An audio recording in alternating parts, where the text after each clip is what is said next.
into. Let's go back to the objectives. So I'm going to use the objectives to develop my themes, okay? So if you look at the first objective, to determine what parental engagement means to teachers, okay? So let's come up with a theme. Meaning of parental engagement to teachers. So again, when I want to fill the description for this theme, what do? Read the questions. The question will provide the description. People use the term parental engagement in lots of different ways. In your experience, what does parental engagement mean? Subjective meaning of parental engagement according to teachers.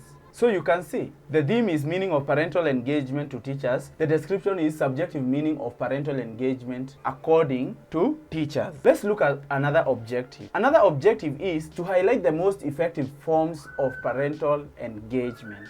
So the second theme is effective forms of parental engagement, okay? Let's go to the interview questions, the structured interview questions, and see the description for that. In your view, what types of parental engagement are most effective?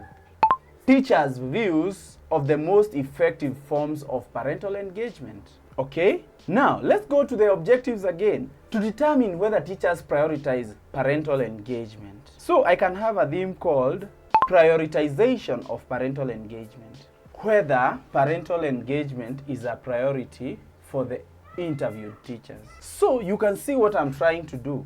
I'm using the objectives and the interview questions to come up with clear themes. Again, I remind you, we only utilize deductive thematic analysis mainly when we are doing confirmatory studies. We know exactly what we want from our data already. So we have already determined the themes and probably the sub-themes that we want to look for in the data. So you can also go ahead here and call this theme #1, okay? You can go ahead here and call this theme #2, theme 3 for this one, and so on and so forth. I'll go in here and keep doing or coming up with themes for every major research objective. And then I'm going to use the questions to formulate clear descriptions for each theme, okay? So I'm going to have, or I'm going to get a table like this. This is the complete table that I made. You can see theme 1, meaning of parental engagement to teachers. So you see subjective meaning of parental engagement according to individual teachers. Theme 5, challenges associated with strong parental engagement in schools. Challenges that teachers associate with strong parental engagement in schools. When I have this code book, we are going to move to the next step where I import this code book into NVivo.